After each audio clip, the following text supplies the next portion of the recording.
நடந்த அனைத்தையும் ராமர் கிட்ட சொல்றாங்க.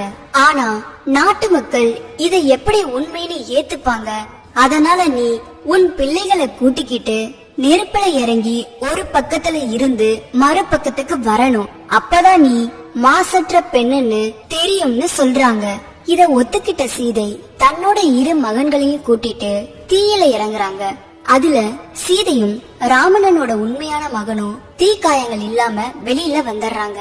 ஆனா தர்பை புல்லால உருவாக்கப்பட்ட குஷன் மட்டும் தீயில கருகி போயிடுறான். இத பார்த்த சீதை ராமன்ட்ட எனக்கு குஷனும் வேணும், அவனும் நமக்காக உருவாக்கப்பட்ட மகன் தான் சொல்லவும் ராமன் கருகி கடந்த அந்த மகனை பார்த்து எழுந்து வாடா கருப்பான்னு கூப்பிடுறாரு.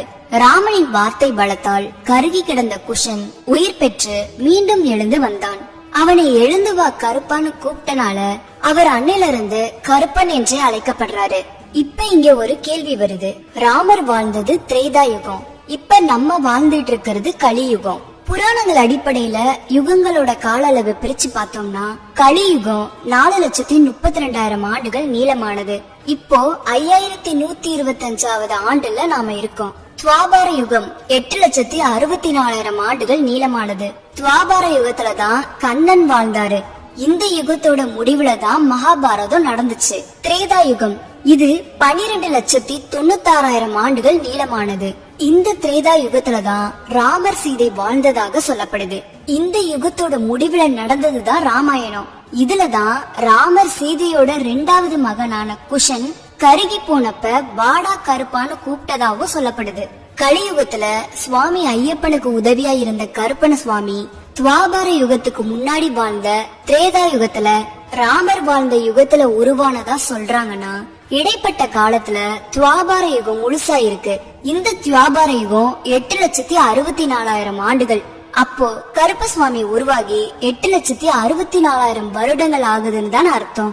அதனால கலியுகத்துலதான் கருப்பண சுவாமி அவதரிச்சாருன்னு கேட்டா அது ஒரு கேள்விக்குறிதான். கடவுள்கள் எப்பவும் ஒவ்வொரு காலத்திலயும் அவதரிச்சுதா நம்ம புராணங்கள்ல பாத்திருக்கோம்.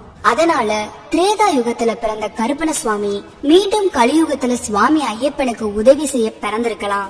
இல்லனா திரேதா யுகத்துல உருவாகி இடைப்பட்ட காலங்கள் எல்லாத்திலையும் வாழ்ந்திருக்கலாம். ஐயப்பனோட வருகைக்காக கலியுகம் வரைக்கும் காத்திருக்கலாம். ஏன்னா இந்து மதத்தோட கணக்குப்படி பெரும்பாலான கடவுளின் அவதாரங்கள் ஒரு நோக்கத்தோட தான் இருக்கு.